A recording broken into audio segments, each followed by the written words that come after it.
Graça e paz. Nesses dias, nós temos falado sobre um termo chamado corandeu. É a vida diante e na presença de Deus. Uma vida, um estilo de vida que glorifique a Deus.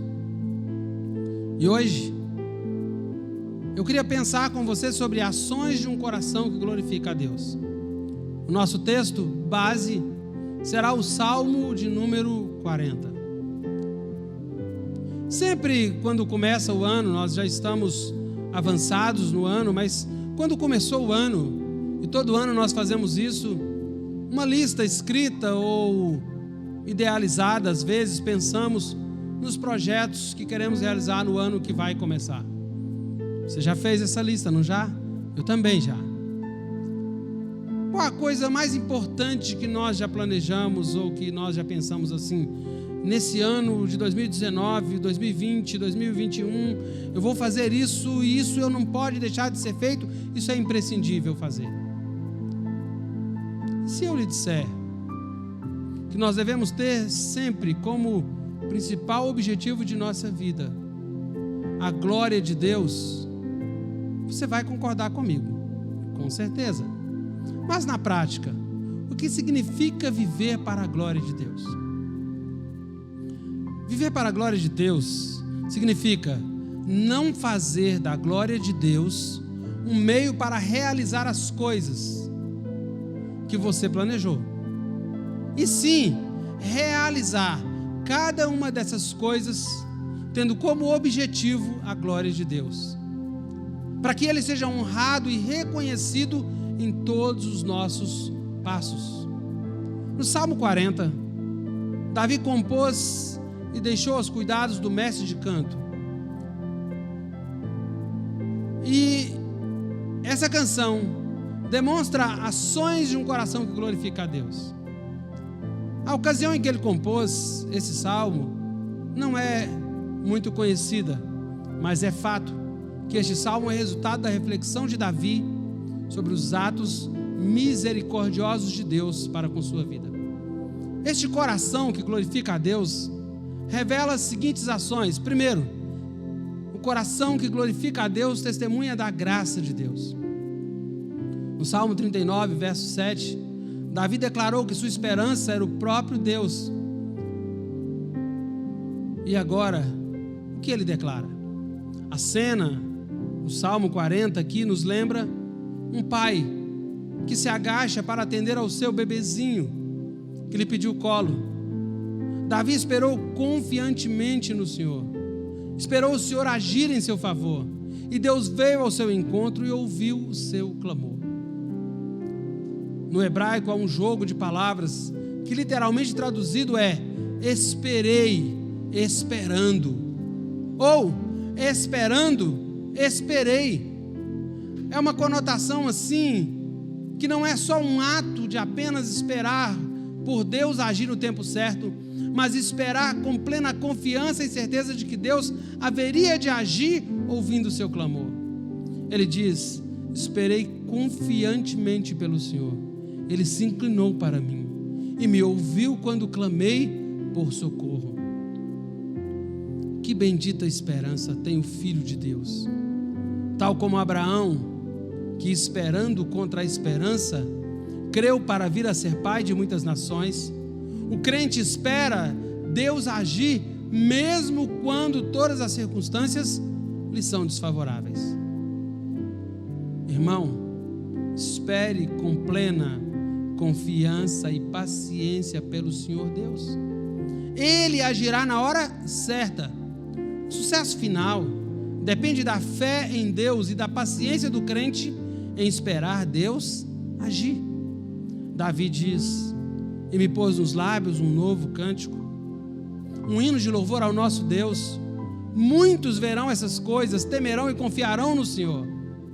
Tirou-me de um poço de perdição, de um tremedal de lama, colocou-me os pés sobre a rocha e me firmou os passos.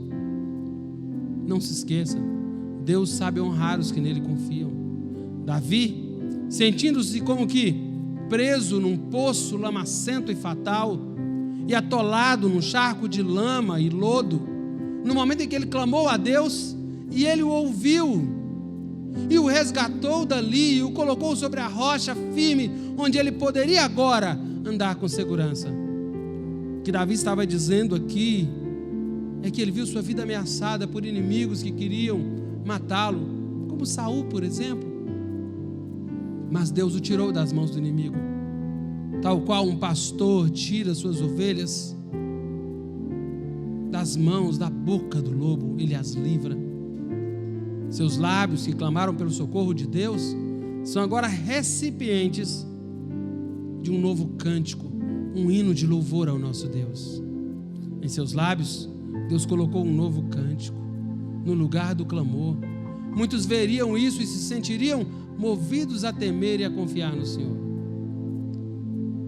Sabe, o testemunho que você deve dar a respeito do que Deus tem feito em sua vida e o louvor a Ele são resultados do agir de Deus. Isso nos mostra que tudo é dele, por meio dele e para ele, e por isso a ele toda a glória deve ser dada, conforme Romanos 11:36. É impossível alguém que tenha sido resgatado por Deus calar-se e não louvá-lo diante dos homens. Seu testemunho é um instrumento importante para que outras pessoas reconheçam a soberania de Deus. Como tem sido o seu testemunho? As pessoas têm ouvido de seus lábios o novo cântico que Deus colocou no lugar do clamor? O bom testemunho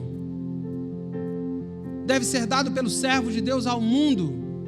E Davi ressalta de que o crente deve curvar-se diante de Deus, mas nunca curvar-se diante dos arrogantes e mentirosos.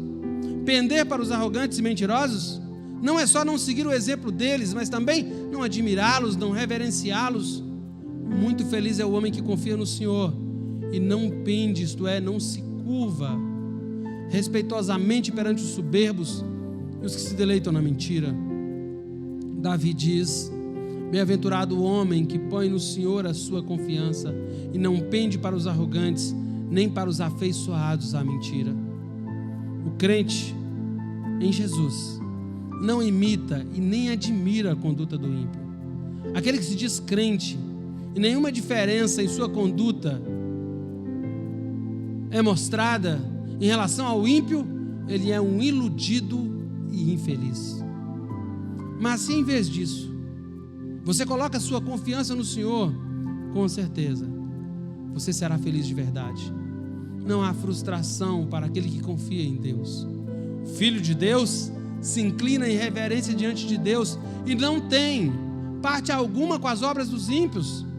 Davi reconheceu que Deus fez muitas maravilhas pelo seu povo. Além disso, ele via os pensamentos e propósitos de Deus estarem muito acima de sua compreensão. Deus é incomparável. Davi até gostaria de contar os feitos do Senhor um a um, mas eles são inumeráveis. Ele diz: são muitas, Senhor Deus meu, as maravilhas que tens operado e também os teus desígnios para conosco. Ninguém há que se possa igualar contigo. Eu quisera anunciá-los e deles falar, mas são mais do que se podem contar. Ao fazer uma retrospectiva do que Deus havia feito, não só em sua vida, mas também na história do povo de Israel, Davi constatara os muitos feitos do Senhor. Ao dizer que queria contar as maravilhas que Deus fizera em sua vida, mas não poderia fazer por serem numerosas demais, Davi está mostrando que por mais que nos esforcemos para agradecer a Deus e reconhecer sua misericórdia para conosco, sempre estaremos aquém do que deveríamos estar. O fato de não conseguirmos enumerar as bênçãos de Deus deve despertar em nós a mais profunda gratidão. Por quê? Porque reconhecer os poderosos feitos de Deus em sua vida e exaltar a Deus é um bom testemunho que você pode dar diante das pessoas. Você tem falado mais do que você tem desejado ou do que tem recebido de Deus? Se você tem falado mais do que você tem desejado, você está falando de frustração. Se você tem falado mais do que tem recebido de Deus, você está falando de honra e de glória a Deus. Deus te abençoe. Beijo no seu coração.